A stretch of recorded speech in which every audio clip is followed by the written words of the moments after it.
Chuyện chưa kể của Triệu Lệ Dĩnh, những bí mật đằng sau sự mạnh mẽ đã được tiết lộ, khiến fan cảm động. Có những con người bước vào giới giải trí bằng ánh hào quang, nhưng cũng có những người bước vào bằng đôi bàn tay trắng, một trái tim đầy bền bỉ và một khát khao thắp sáng chính mình. Triệu Lệ Dĩnh thuộc nhóm thứ hai, cô không phải kiểu minh tinh sinh ra để nổi bật, không có dòng dõi nghệ thuật, không có bệ đỡ truyền thông, không có gương mặt chuẩn idol, theo quan niệm của thời điểm cô mới vào nghề. Ngày ấy, cô được gọi bằng cái tên rất đỗi phũ phàng, minh tinh không xuất thân. Nhưng đó chỉ là câu chuyện mà ai cũng biết, còn có một câu chuyện khác, lặng lẽ, đau đớn, bền bỉ, chưa từng được kể ra, tồn tại phía sau những thành công khiến người đời ngưỡng mộ. Câu chuyện của một cô gái đã nhiều lần ngã xuống trong bóng tối trước khi đứng thẳng trong ánh sáng rực rỡ.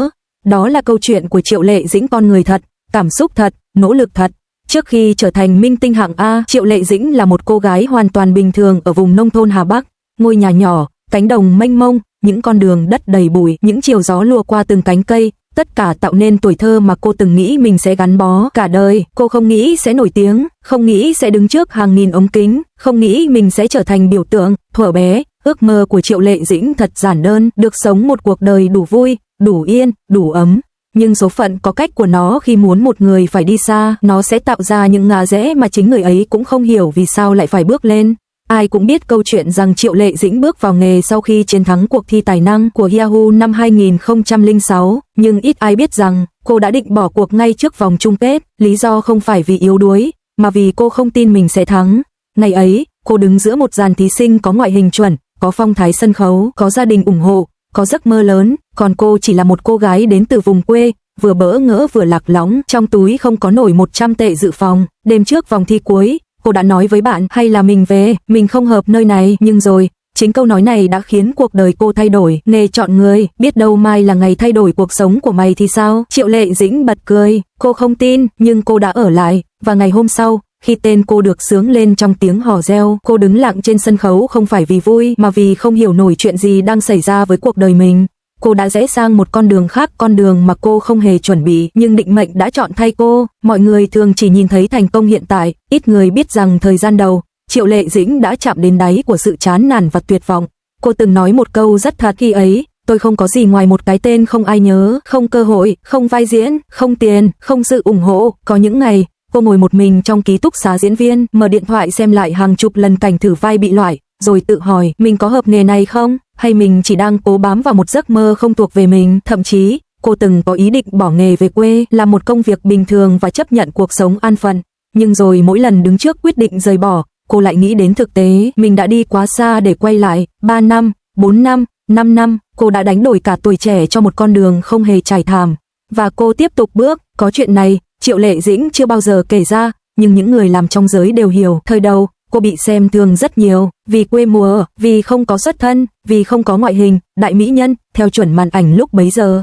Có một lần, trong hậu trường, một nhân viên nhìn cô từ đầu đến chân rồi nói với bạn mình, loại này mà đòi làm minh tinh. Cô nghe thấy, nhưng cô không phản ứng, cô chỉ lặng lẽ quay đi, trong tim âm ỉ một vết cắt sâu.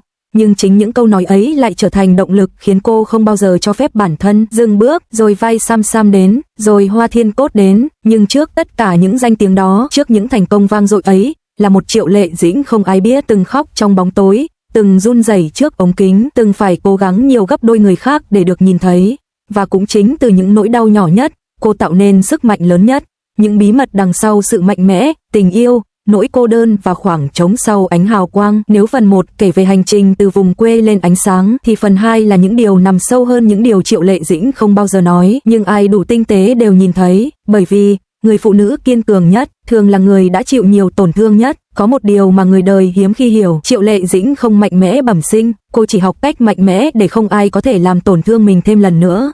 Ngày còn bé, cô chứng kiến bố mẹ vất vả, tiền bạc là áp lực, tương lai mịt mờ. Ngày trưởng thành, cô lại bước vào giới giải trí nơi đẹp đẽ bên ngoài nhưng khắc nghiệt bên trong. Nhiều năm liền, cô phải tự nhủ không được khóc, không được yếu, không được dừng lại. Đôi khi, sự mạnh mẽ không phải là lựa chọn, mà là con đường duy nhất, và cô cứ thế bước, từng chút một. Triệu Lệ Dĩnh không phải người phô trương chuyện tình cảm, cô ít nói, ít bộc lộ, ít chia sẻ, nhưng ai cũng thấy trong tình yêu, cô không bao giờ đòi hỏi, không bao giờ ồn ào, không bao giờ tranh cãi. Cô yêu bằng sự lặng lẽ, yêu bằng việc chịu đựng, yêu bằng cách cố gắng vì người kia nhiều hơn vì bản thân. Thế nhưng, chính kiểu yêu ấy lại khiến cô dễ bị tổn thương nhất, bởi cô cho đi nhiều, nhưng lại ít khi được thấu hiểu đủ. Trong mắt công chúng, cô là minh tinh hạng A, giàu có, thành đạt, nhưng trong thế giới của riêng mình, đôi khi cô chỉ là một người phụ nữ cũng biết yêu, biết đau, biết tổn thương như bao người khác. Có những nỗi buồn, cô không chia sẻ, có những nước mắt, cô chỉ để rơi khi không ai nhìn thấy. Không nhiều người biết rằng Triệu Lệ Dĩnh là người lý trí một cách bất ngờ. Khi cần quyết định, cô sẽ chọn logic, không chọn cảm xúc. Khi cần bước đi, cô sẽ dứt khoát, không chần chừ. Chính điều này khiến cuộc đời cô có nhiều bước ngoặt mạnh mẽ, rời quê lên thành phố, từ bỏ nghề tiếp viên hàng không, liều mình vào giới giải trí, chấp nhận thử thách lớn, và khi tình cảm không còn đồng điệu, cô lặng lẽ buông tay. Không ồn ào, không trách móc, không tạo sóng gió dư luận, cô chọn sự bình tĩnh ngay cả khi trái tim không hề bình tĩnh. Có một câu chuyện mà một nhân viên đoàn phim từng kể, Dĩnh tỷ ban ngày làm việc không nghỉ, ban đêm, về đến phòng, tưởng cô ngủ rồi, nhưng bước vào lại thấy cô ngồi một mình ngoài ban công, không bật đèn, không nói gì, chỉ nhìn vào khoảng tối. Khi được hỏi, chị không mệt sao? Cô cười nhẹ, mệt chứ, nhưng quen rồi. Đó là câu trả lời mà chỉ những người từng chịu đựng nhiều mới nói được. Bởi đôi khi, ban đêm là thời gian duy nhất cô được sống thật với nỗi cô đơn của mình. Nhiều người nhận xét Triệu Lệ Dĩnh khó gần, ít cười, ít nói, ít tiếp xúc, nhưng đó không phải vì cô kiêu, mà vì cô đã quá quen với việc phải bảo vệ bản thân. Trong giới giải trí, tin đồn là vũ khí, lời nói là dao sắc, ánh mắt có thể giết chết một người yếu đuối, và thế là cô học cách giữ khoảng cách, chỉ nói những gì cần nói, chỉ cười khi thật sự vui, chỉ để ai đó bước vào cuộc đời mình khi cảm thấy an toàn. Nhưng sâu trong nội tâm ấy, cô vẫn là một cô gái dịu dàng, chỉ là không phải ai cũng xứng đáng nhìn thấy điều đó. Sự im lặng của Triệu Lệ Dĩnh từng khiến cô bị hiểu sai nhiều lần, nào là cao ngạo, nào là lạnh nhạt, nào là không biết giao tiếp, nào là khó hợp tác, nhưng thực tế, cô chỉ chọn cách tập trung vào công việc, không tham gia những cuộc đấu đá lặng lẽ phía sau màn ảnh.